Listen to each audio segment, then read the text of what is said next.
All right, so for those of you who are interested, I'd love to share with you all some backstory behind one of the tracks from my Alice in Wonderland album.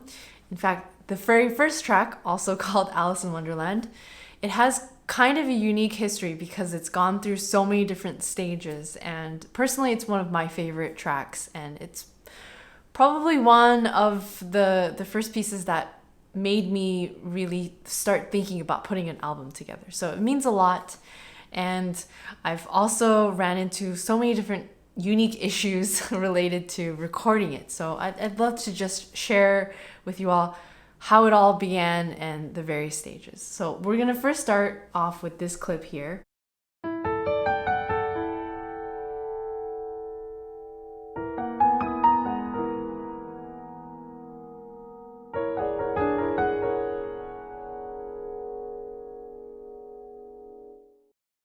This comes from a brainstorming session between myself and Brad Sherman, a very good friend of mine.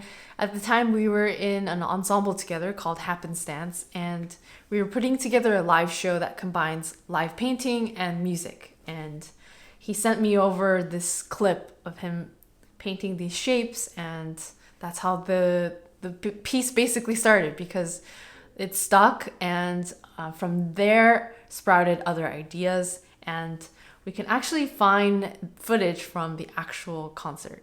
Let me scroll forward to where we're playing the piece. So here I'm basically reacting to Brad's brushstrokes, but I'm using those pitches.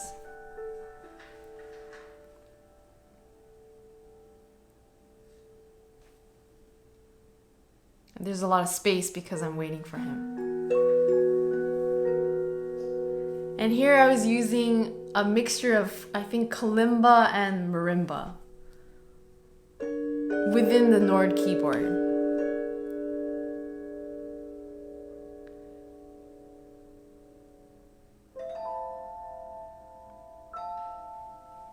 So like I said, I'm just reacting to the different strokes he's doing.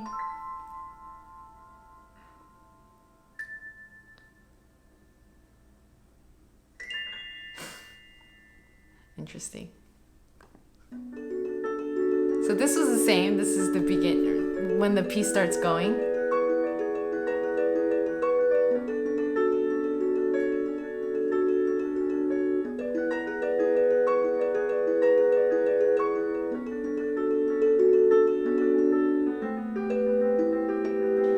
Interesting. Oh, okay, so this is where the video cuts off, because there was a glitch that prevented me from keeping this up.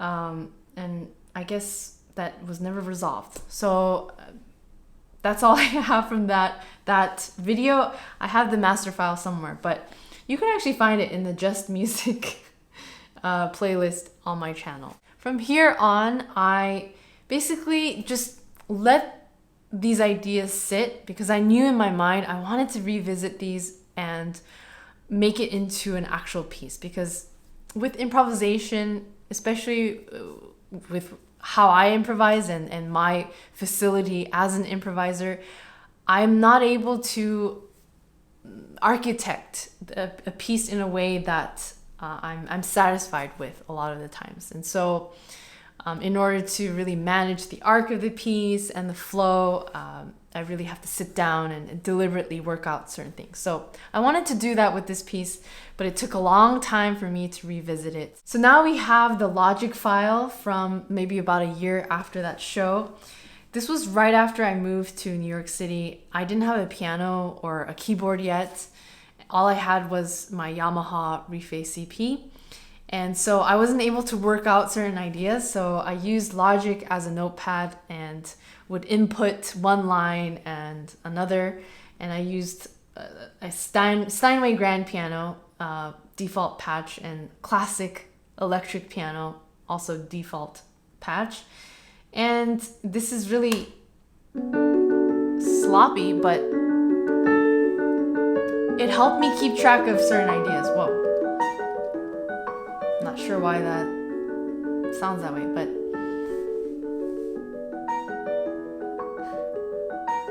I worked off of this for the longest time.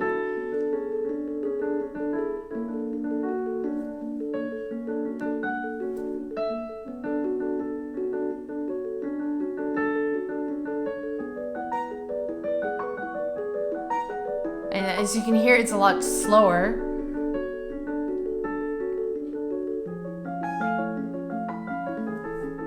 Interesting.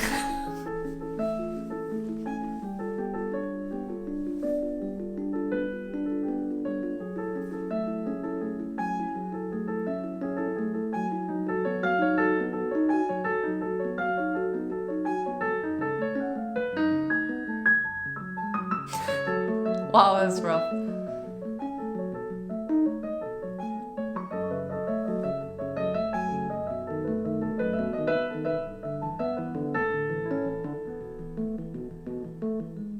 That's it.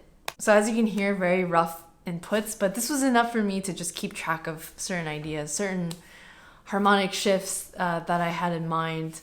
And as you can hear, many of these ideas just stuck. And I normally love to use manuscript paper or Sibelius, but this just felt fitting. Okay, so now fast forward to when I was actually working these ideas out on a double keyboard setup. First of all, it was hard to find a way to do this, but here in Toronto, there is a clavinova that I left here. I went to school here. I had a clavinova that I've been carrying around with me, but I just kind of left it here because I couldn't move with it again back to the States. So I had that and I put the Nord on top of it. And this was okay because the clavinova was not as high, but it was still high enough that it was very awkward and difficult to play because I'm playing simultaneous parts, but my left hand is never getting a chance to rest, but it's always lifted. And although the piece itself isn't technically demanding, it was just physically very hard. So I had to find a way to overcome that because it got worse when I transferred this over to a real piano. Basically, I put the Nord on top of a grand piano, and the height difference was much worse because like I said, the clavinova's shorter. So I went on Instagram, I asked a bunch of people, what do people usually do for a setup like this? How do you get over this thing? Because I also needed to use two pedals, which was very counterintuitive and it's still difficult, but I just kind of manage. I would say the pedaling for the Rhodes part is not as accurate as I would hope, but it works. But I knew I had to sit because if I didn't have to use the pedals, I could definitely stand and that would be okay. But I tried all kinds of solutions that people suggested for me. For example, I used blankets, I used folded up a yoga mat. What else did I use? Books, of course.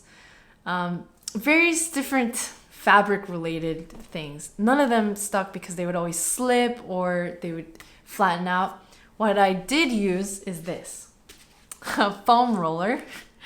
I think you've seen this before if you've seen my video of, I guess, physical therapy equipment. But I sat on this and I found this to be quite useful because A, it did not give in because it's very firm. And the height was perfect for me. I basically cranked up the bench as high as it goes and then I put this on top. And the only uncomfortable thing is, obviously it's not the softest surface, but it kind of rolls back and forth. In a way that's also good though, because as I'm leaning forwards or backwards, it follows me. So it wasn't perfect, but it it worked for me and I stuck with it all throughout the recording process. So that change just made a huge difference because all of a sudden I could practice and record for much longer. And I was also playing another piece that required this setup. So this was a lifesaver. While recording, the biggest issue for me was finding the right tempo. I will play a track that I almost used, and you might understand why I didn't use it. So the beginning part is okay. I don't think there's much of a tempo difference there.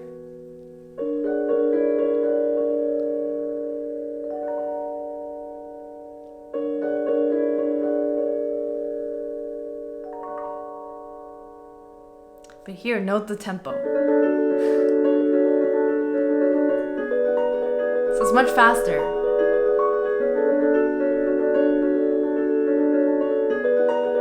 So it doesn't work. At the time, I thought this was appropriate because I was kind of full of adrenaline and this felt right, and it's kind of hard to keep certain patterns even at a certain tempo, and I felt it was much easier to do it at this tempo. But listening back to it, it doesn't sit as well, and it feels too forward, and it makes me feel anxious, and that's not what I was going for. I wanted something that was more grounded. So I ended up going with the take that is out on the album. Another thing that was so difficult throughout this whole process was capturing the actual audio, because I was using a setup that required 4 microphones for the piano. So I ran out of inputs for the interface that I was using. And so I had to figure out how to capture the Nord.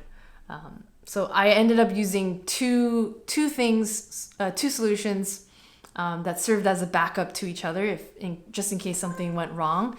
But I took 2 line outs from the keyboard and put it into a Zoom H5 as a backup. And then I put in a regular USB cable from the Nord into my computer. The reason why I did the backup was because I had a few takes where halfway through the piece, for some reason, it would just, my Logic, I use Logic Pro X, it would just freeze and it wasn't able to keep up. And I needed a very low latency because the only way to hear the Nord was through headphones. So all of that was just a giant headache. On top of that, what was even more difficult, I would say, was the mixing, because the 2 sounds are quite similar, yet I was looking for a sound that separates the 2 parts, but also is unified. So I drove my engineer, Puya, nuts when we were mixing this. But in the end, I'm happy with the adjustments we made to make each part clear enough. And so, yeah, that's basically the whole story behind this particular track. If I were to revisit it now, I think certain things that I did, that I added in while recording, sort of improvisatory inputs. The funny thing about mixing and spending so much time with a track is that those things start to get printed into the piece and how you know it. So I think if I were to play this again, certain things that I didn't mean for it to stick will probably stick. I don't know if that made sense, but I would also put this piece into the category of being semi-flexible. I have certain pieces where I'm very particular about where all of the pitches are, and note for note it's written out. But this one, especially towards the end, there is some room for improvisation. So I'm not sure how I'll approach it when I revisit it, but something tells me that a lot of the things that I played in this recording, I want to keep because, again, I'm just so used to it. So anyway, that's it about the piece. I hope you found this interesting. I really thank all of you for supporting me throughout this whole project. It really means a lot to me, and thank you all for streaming it. It's available on Spotify. I'm trying to get it on Apple Music as well. So again, thank you so much. Thank you. And I will talk to you soon and see you in the next video. Bye.